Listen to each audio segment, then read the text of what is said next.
So this story is about a crow. I have become a very drawn to crows. I love crows a lot, and I'll always talk about them.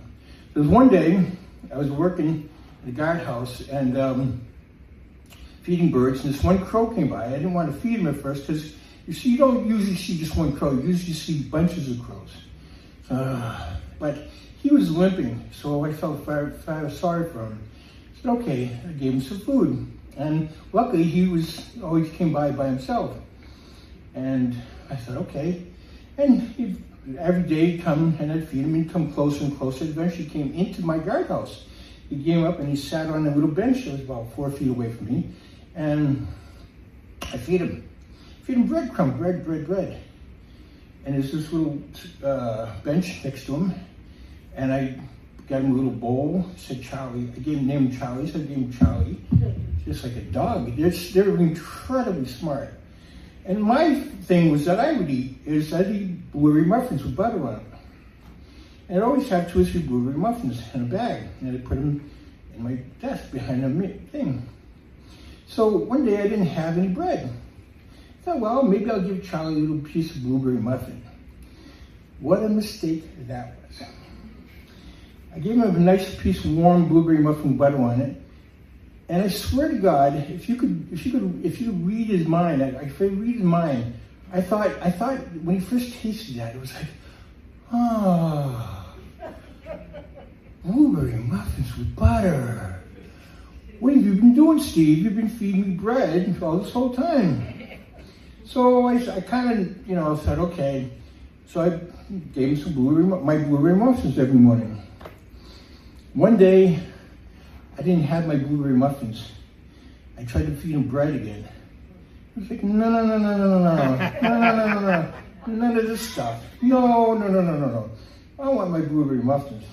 So unfortunately, I had to wait till lunchtime. I'd go up and get my blueberry muffins. But he used to come in every day. He'd just sit there and hang out, eat, and just be around.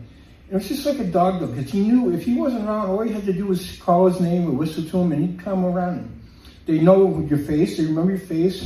If you're driving a car, they remember your car that you're driving, like a dog. They know exactly what's going on.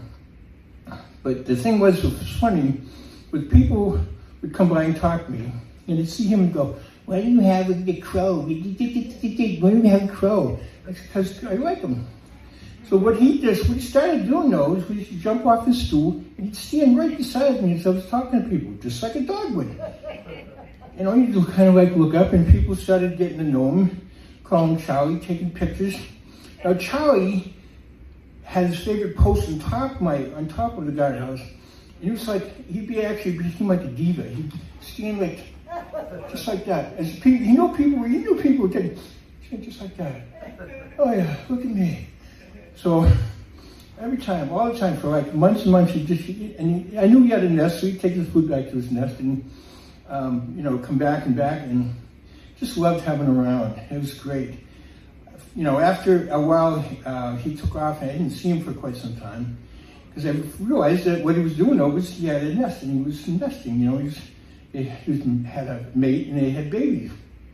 About 3 months later, he came by with another crow, which was obviously a female, and he had 2 babies.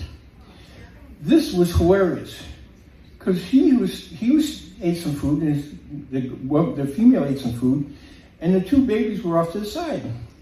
And he moved off to the side, and the female moved off to the side, and the babies were kind of like looking at me.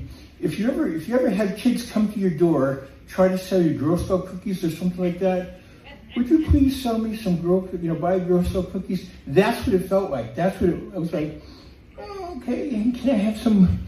And of course I gave him blueberry muffins. So this spoiled forever, right? They'd probably go other places and go, hey, this ain't Steve's home. So this went on for like a long time. Every year they'd take off, and they'd always come back. And the funniest thing, or not the funniest thing, but the weirdest thing ever experienced. I was sitting there one time after I hadn't seen him for a few months. He landed, went over and said hi to him, and I swear to God, he started purring. He started making a sound like, was like, oh, I'm so glad to see you. So I just wanted to share that because I've developed such an affinity for crows. I love reading about them. I love watching them, and I just love them. Anyway, thank you.